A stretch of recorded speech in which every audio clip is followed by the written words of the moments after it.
অর্ধনগ্ন অবস্থায় ভুট্টার ক্ষেত থেকে এক গৃহবধূর দেহ উদ্ধার। ঘটনাটি ঘটেছে মালদার বৈষ্ণবনগর থানা এলাকার বাখরাবাদ গ্রাম পঞ্চায়েতের অন্তর্গত সরকারপাড়া এলাকায়। দুপুর নাগাদ এই গৃহবধূ নিজেদের জমি দেখতে এসেছিল, ঠিক তারপর থেকে সে নিখোঁজ। এরপরই গ্রামের কয়েকজন নিজেদের ভুট্টা খেতে চাষ করতে যাওয়ার সময় জমির একদম গভীরে অর্ধনগ্ন অবস্থায় একটি মৃতদেহ পড়ে থাকতে দেখেন। এরপরই ঘটনার খবর দেওয়া হয়, পুরো এলাকায় ছড়িয়ে পড়ে।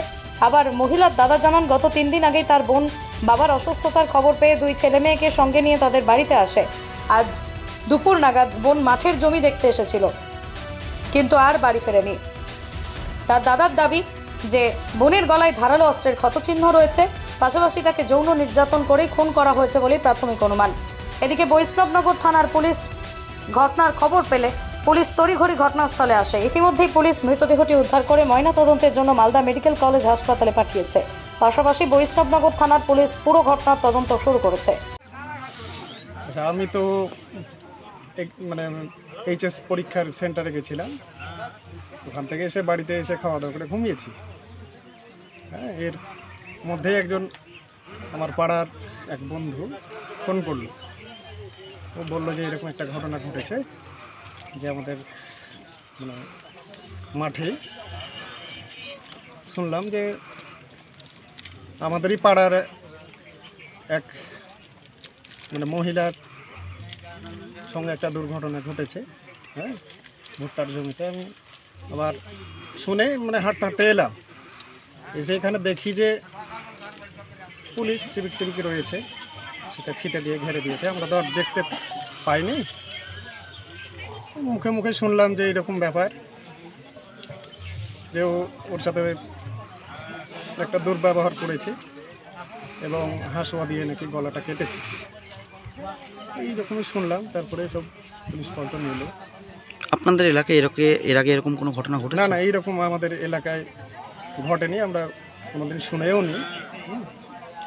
তো যারা দোষী ব্যক্তি আছে, যারা তাদের আমরা একদম যথাযোগ্য শাস্তি আমরা চাই এদের।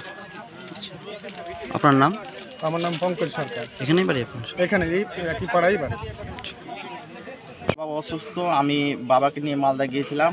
বোনটা আমার বাবাকে দেখতে এসেছিল আমাদের বাড়ি, আর আমি বাবাকে অ্যাডমিট করাতে নিয়ে গেছিলাম টিউমার অপারেশনের জন্যে। বাবা এখনও সিরিয়াস। আর এখানে আজকে প্রায় আমি নিয়ে গেছিলাম পরশুকার 3 দিন হলো। বোন কবে এসেছিল আপনাদের বাড়ি? বোন 3 দিন হয়ে গেল। আচ্ছা, কখন জানতে পারলেন যে এরকম ঘটনা ঘটেছে? আমি 12টার সময় জানতে পারলাম। এখান থেকে ফোন গেল কি এই মতন মৌসুমীকে মেরে ফেলে দিয়েছে, যে বদমাইশি করে। কি মনে হচ্ছে, খারাপ কাজ হয়েছিল? হ্যাঁ, বোনটার সঙ্গে খারাপ কাজ করেছে। আমি তো জানি না, সবাই বললো খারাপ কাজ করেছে। দেখলাম কি গলায় হাসুয়া মেরেছে। আমার বোন খুব ভালো বোন ছিল, কি জীবনে এইসব খারাপ কাজে যায়নি। কেউ বলতে পারবে না কি এর মতো খারাপ কাজে গেছে আমার বোন। মাঠে কি করতে এসেছিল? মাঠে এসেছিল জমি দেখতে এসেছিল।